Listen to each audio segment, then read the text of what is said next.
pensar que es sociólogo, doctor en sociología, director de la Escuela de Sociología, aunque parezca medio redundante, y ha publicado hasta el momento 3 libros y un conjunto bastante amplio de artículos. Además es director de la Fundación Nodo 21 y tiene entonces una serie de actividades que no se detienen ni las detiene nadie. Yo junto con darte la bienvenida, Carlos, a este programa, que es un espacio universitario, que siempre hay que repensarlo, reestudiarlo.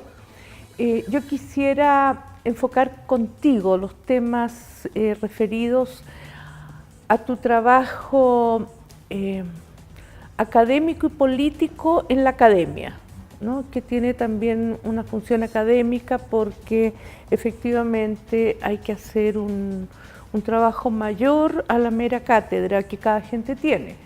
Entonces, yo partiría por la zurda, entendiendo que la zurda no es con Z, sino es con S, zurda.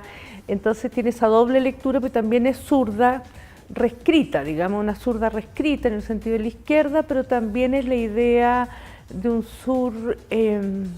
árbol, fruto, en fin, que da.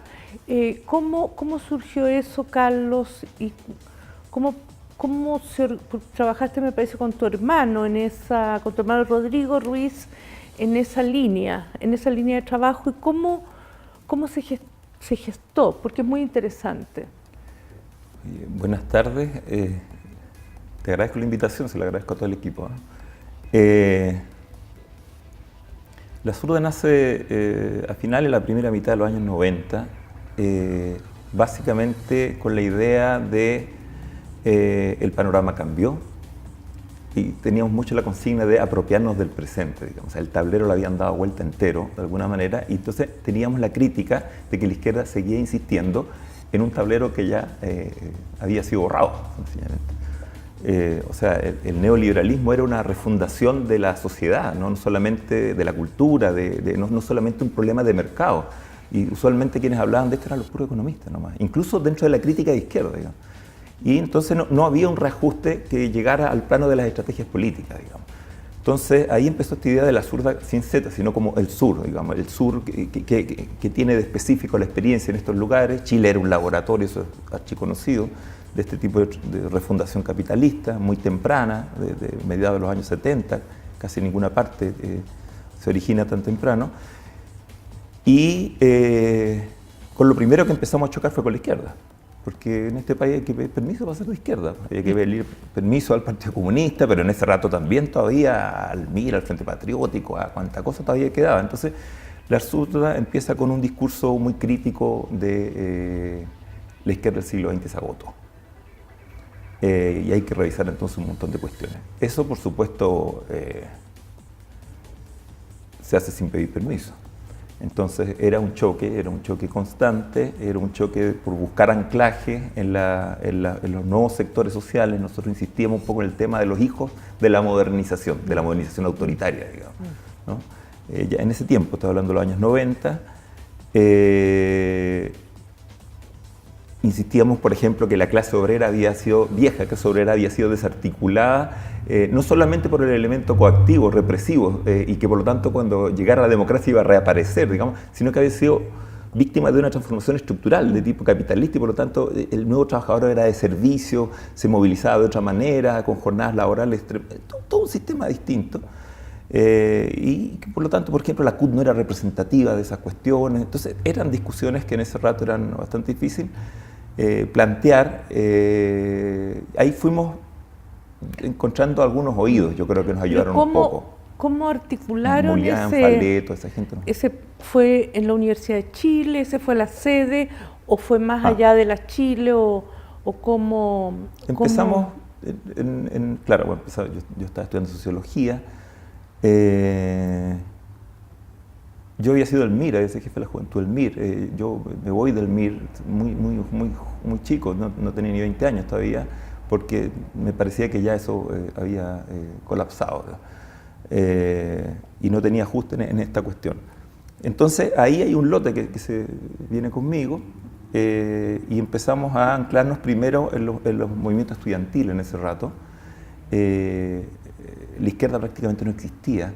Te recuerdo que incluso hay un año en que la FECH desaparece y tiene que rearmarse, digamos. O sea, lo paradojal de esto, decíamos nosotros de todas partes, era que la democracia había logrado lo que no había logrado la dictadura, digamos. El nivel de desarticulación social era tremendo. Entonces, sin actores sociales, sin plantearse la reconstrucción de los actores sociales, en estas nuevas condiciones, no había posibilidad de plantear políticamente cuestiones distintas a las que estaban este rato instalando en ese momento la concertación y la derecha, digamos, el pacto pinochetismo-concertación, digamos, que tenía cerradas las cuestiones. Y lo que quedaba de izquierda afuera, una era una izquierda armada, pero exhausta ya, viviendo los últimos tiritones, digamos, y por otro lado, con todo el respeto que merezca esa historia, digamos, y por otro lado, una izquierda, que era la izquierda comunista, que estaba apelando todavía a los viejos actores, digamos, por decirlo en una jerga más tradicional, a la vieja estructura de clase, digamos, a esas clases medias que ya no existían, esa clase media antigua de Ñuñoa, por ejemplo, que ya no quedaba, y a esos obreros también que no tenían el mismo peso sociocultural que tenían a mediados del siglo XX, digamos. Entonces era imposible reeditar esa política. Y ahí planteamos el tema, ahí sale la idea, ahí nace la idea del autonomismo, digamos. O sea, actores sociales que no sean... ustedes, antes de... Con la zurda, desde la zurda, empezaron a ganar muchas federaciones estudiantiles, sí, que eso fue muy curioso. Yo me recuerdo que seguí con mucha atención ese movimiento, digamos, que era nuevo y que salía de los parámetros más conocidos. ¿Por qué crees tú cómo fue posible? Yo entiendo que a veces las federaciones no necesariamente aglutinan a todo el cuerpo estudiantil, ni mucho menos, pero aún así, digamos, ocurría por primera vez la aparición de estos nuevos referentes estudiantiles que era la zurda ganando las federaciones. ¿Cómo fue esa...? Claro, bueno, en algún rato la zurda llegó a ser, claro, el grupo político más importante de la Confech. Sí. Creo que llegó en un momento simultáneo a tener la dirección de 9 federaciones, sí, en todo el país. El otro organización política que era fuerte ahí, después que decae, sobre todo la concertación, es el Partido Comunista, sobre todo, sí, la generación de Rocco. Digamos. Pero eso es histórico, eso claro. La Juventud Comunista o el Partido Comunista, claro, siempre ha estado muy cercano al movimiento estudiantil, pero la zurda no. Era muy nuevo y muy, pensé yo, estimulante también. Ahora, la zurda irrumpe, como te decía, desde una idea de sacudir la noción de izquierda, digamos, ¿no? Sacudir la noción de izquierda, por eso la idea de la ES. Ahora, de ahí inmediatamente también se empieza a expandir a otros lugares, ¿eh? Empieza la cuestión también de las poblaciones. La zurda está desde el principio de la toma de Peñalolén. Los presidentes de la toma de Peñalolén eran de la zurda. El otro día vi la película esta, Las Niñitas Arañas, me acuerdo tanto de la historia. Yo dormí varias veces. Y empieza también a trabajar los sindicatos de las empresas privadas. Esa es la otra cuestión, que no estaban representados ni se querían representar en la CUT. Entonces empezamos a trabajar en Cerrillos, en Valdivia, se empezó a trabajar también con el Sindicato Nacional de Montaje Industrial, que eran gente que se movía como una especie de temporeros del montaje, que eran fracciones sociales nuevas, digamos. En algún rato incluso tratamos de afiliarlo a la CUT y la CUT no quiso. Claro. Entonces era tremendo, por los cuoteos que representaban las distribuciones internas. Entonces estábamos chocando con esa izquierda burocrática y también, bueno, en el caso particular de las universidades, la idea era reconstruir el movimiento estudiantil, porque el Partido Socialista, sobre todo, se fue cayendo sistemáticamente, hasta, como te digo, que hay un año en que se cierra incluso la FECH, propiamente tal. En la reconstrucción de ese movimiento estudiantil está sobre todo la zurda y el Partido Comunista. Ahora, después de eso, bueno, como por X motivo, la zurda termina ese periodo más pleno y entonces tú emprendes otra empresa cultural, política, académica, estudiantil, que es la formación de la izquierda autónoma en la Universidad de Chile, y donde también tienen una representación universitaria muy alta. ¿Y cómo fue por qué decidieron entonces salir de la zurda? Seguramente por conflicto, siempre los grupos tienden a fragmentarse, ¿Cómo fue el nacimiento entonces de esta otra importantísima a esta altura, estructura que fue la Izquierda Autónoma, que nace de nuevo en la universidad, más allá que haya un aparataje social mucho más amplio, pero el reconocimiento, digamos, público es a través de la universidad, básicamente? La zurda, claro, la zurda está ahí en varios pedazos. Hay gente que está en la dirección nacional del partido del MEO, otros que están detrás de la candidatura, que monta la candidatura de Roxana Miranda. La verdad que en todos los lados fue a parar gente de esta cuestión. Y lo más interesante es que casi todo el mundo ha seguido activo. Eso es bien entretenido. Y que de alguna manera se empieza a reencontrar gran parte de eso de nuevo en el Frente Amplio. Entonces uno empieza a encontrar conocidos por todos lados, digamos, en esta historia. Ex zurda. Claro, es como un... Y lo que está en ese momento en crisis, para poderlo empalmar con esto que me consultas tú ahora, es el tema del paso a la vía electoral, a la representación, digamos. Yo ya a principios de los 2000, sobre todo después del mochilazo del 2001, el tema de proyectarse, de involucrarse en la participación electoral hace crisis como debate que no es capaz de resolver, entre otras cosas, la zurda. Y a partir de ahí se apuesta por distintos sectores. Unos se abocan más a la cuestión poblacional, los que levantan a la candidatura de Roxana Miranda, otros a sectores medios, ahí vuelan a todos lados. Yo me quedo en la Chile. En ese rato trabajaba mucho con Faleto en ese tiempo y empezó a hacer una carrera académica. Tú hiciste las obras completas, de hecho las reuniste de Faleto. De Faleto. Faleto es un maestro y amigo. Sí. Ahí empiezo a trabajar con gente, a formar gente que después se proyecta. Y claro, ahí salen varios presidentes de la FECH. Giorgio Bocardo gana el 2007, creo, la FECH. Y se empiezan a construir la idea, ya ahora sí, derechamente el nombre es el autonomismo, digamos, que antes era como una característica que nosotros le intentamos imprimir a los movimientos sociales, en este rato pasó a ser como la identidad, digamos. Ellos la adoptan así. Y ahí la verdad es que ese mismo movimiento, yo te digo honestamente, esto lo cuenta Pancho Figueroa por ahí en su libro, creo, ellos me van a tocar la puerta. Me dicen, tenés que salir del refrigerador, estáis congelado, tenés que volverse. Estoy hablando del 2010 ya. El 2010 empezamos a trabajar, se empiezan a hacer grupos de análisis de coyuntura, etc. Yo no estoy todavía dentro de lo que ellos tenían como movimiento izquierda autónoma, porque en ese rato eran puros estudiantes, realmente, químicamente puros, digamos. Yo no era un estudiante, era un profesor. Pero ahí se da el paso después del 2011 a la participación electoral. Y ahí también creamos la idea primero de esta entidad que es Nodo 21 como fundación, porque a mí me interesaba mucho también el tema de volver de la discusión a nivel de los idearios, digamos. O sea, aquí había mucho que trabajar en el plano intelectual, político me refiero, ¿no? Y ahí se presentan después las candidaturas, sale Gabriel Boric en Magallanes, Pancho logró una votación muy importante en Ñuñoa, Providencia, la Dani López en Valparaíso saca un 6,9%, etc. Y ya después, después ellos tienen una pelea, se separan de nuevo, pero siguen todos dentro del Frente Amplio, gana Sharp en Valparaíso y ya se instala esta historia que es más reconocida actualmente. Pero que quizás lo que no está claro es este hilo que tú estás indagando, digamos. Yo pienso que es interesante ordenar... Pareciera que el 2011 nació de la nada, ¿no? Así como... hay que ordenar un poco el relato histórico-cultural con el fin de que se logre entender mejor. Entonces, en realidad también mi intención al invitarte era relevar esta trayectoria porque Lois tiene un ayer.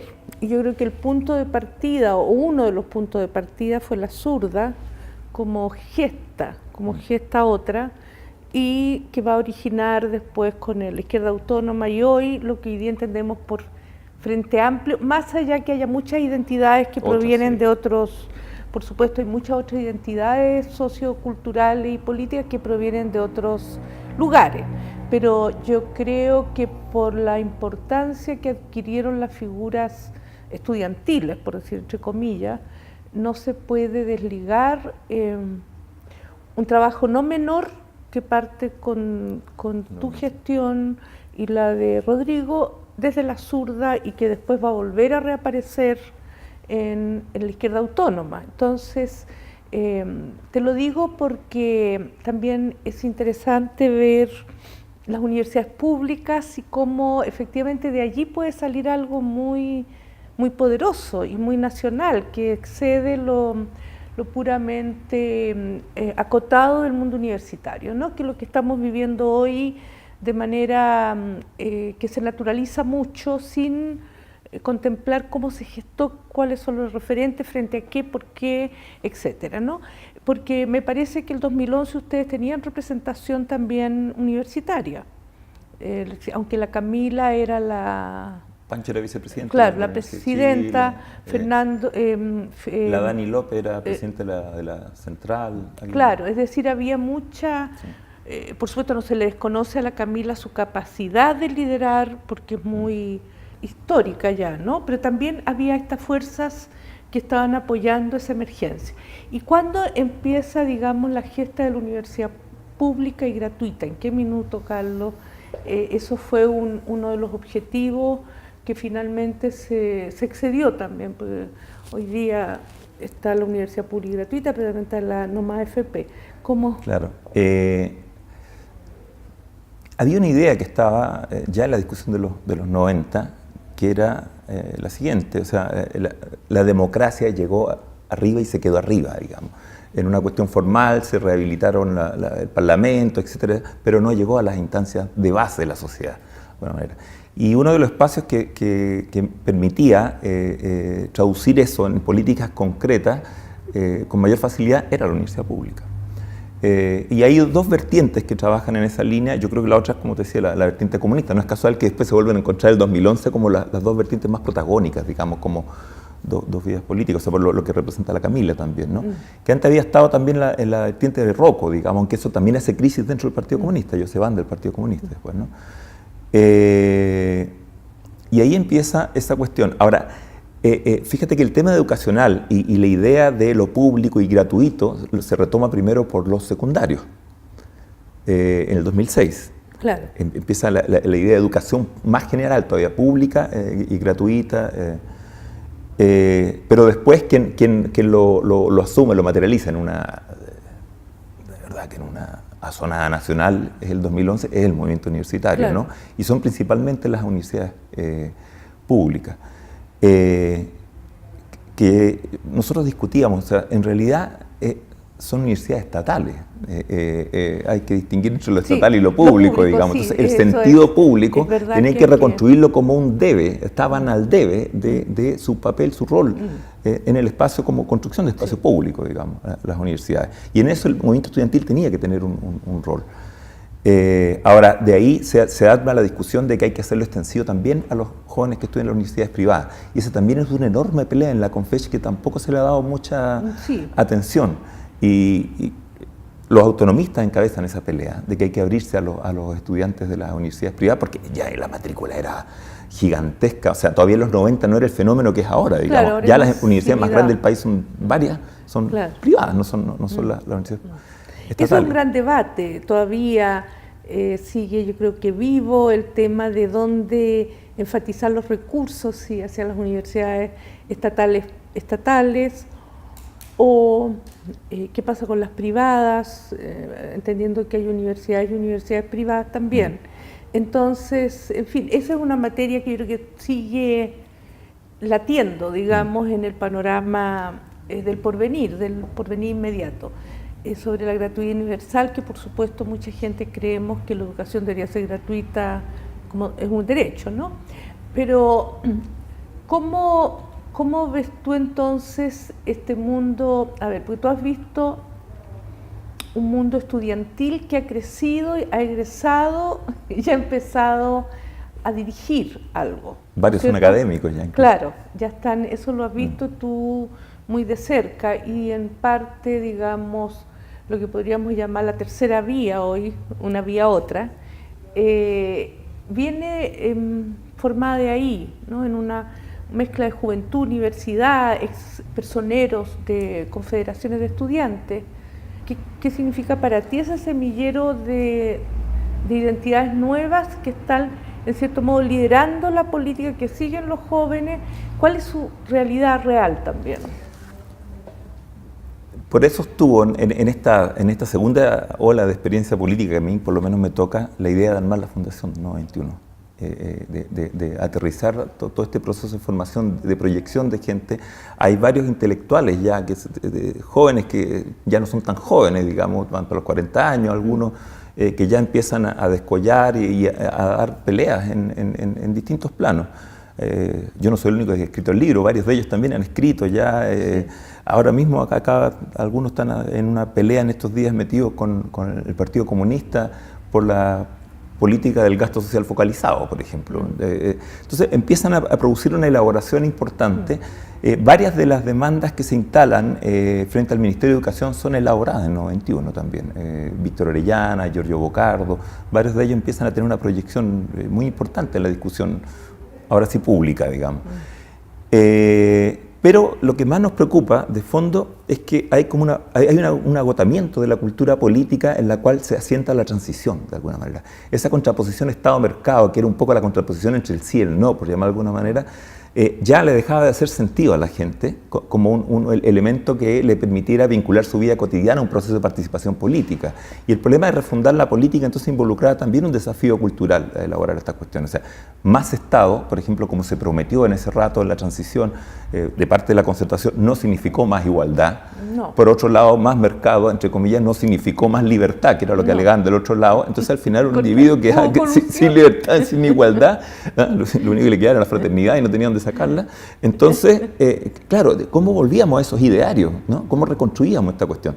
Entonces ahí empieza la discusión de que, bueno, lo público no es mecánicamente lo estatal, ¿no? Porque de repente aumenta los presupuestos, el gasto social del Estado, pero lo que hace es emitir vouchers para universidades privadas, para clínicas privadas, un Estado que no es garante, que se desentiende. Entonces ahí empieza la idea de los derechos sociales universales, por un lado.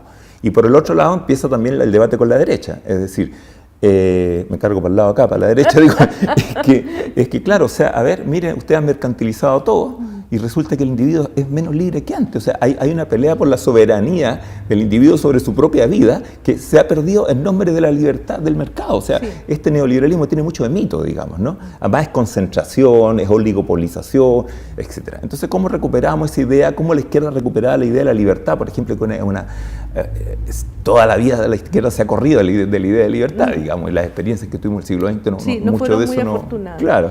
Y ni los partidos nunca han sido tampoco. El individuo es una cosa que nos cuesta, tendemos a homogenizarlo, en fin. Entonces, ahí empezó la idea más amplia de reconstruir la cultura política, reconstruir un pensamiento emancipador.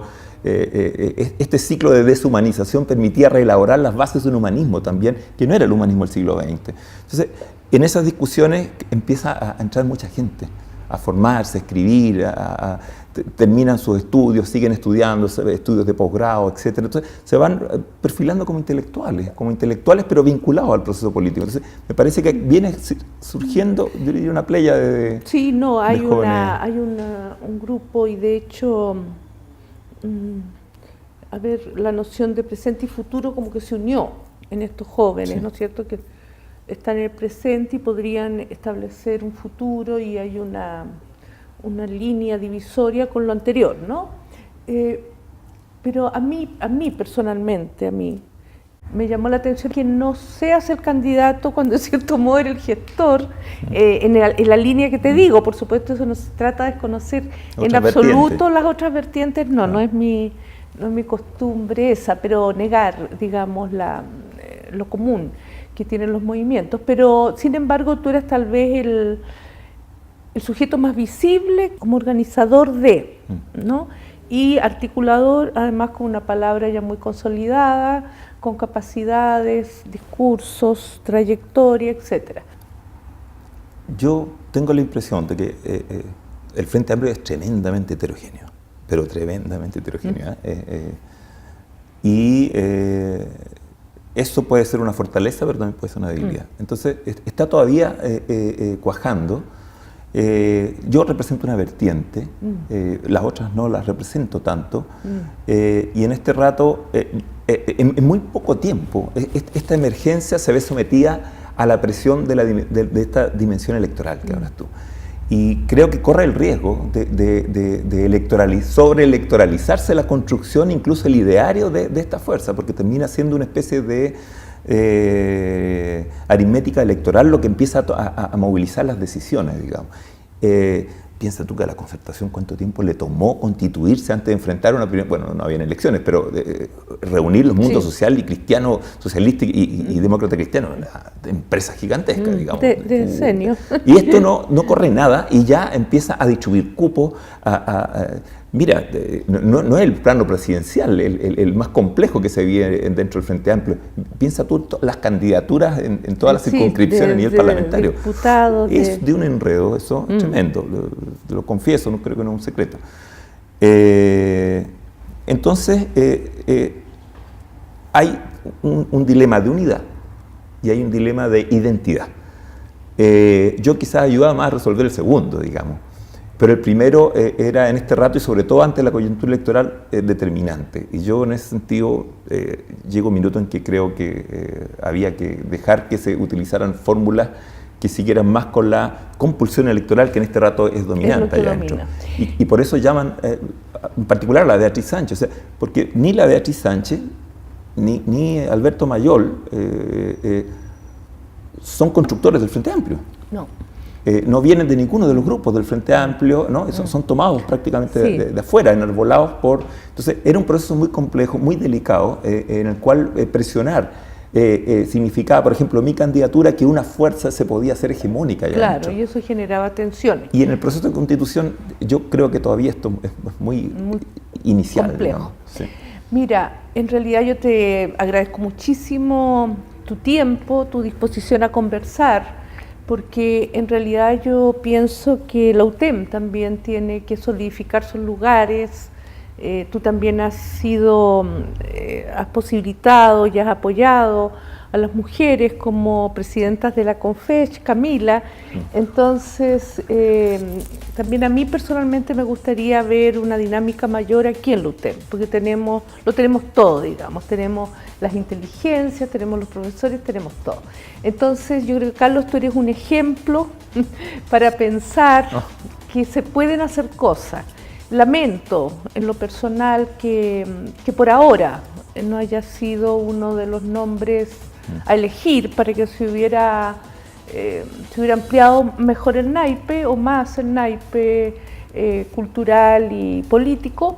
Y por otro lado, decirte que me parece muy loable todo tu trabajo a partir de la zurda, al Frente Amplio, a Nodo 21, porque, en fin, cómo una mente universitaria puede seguir navegando. Así que con el equipo, que es genial, este equipo de comunicaciones, te agradecemos muchísimo tu presencia.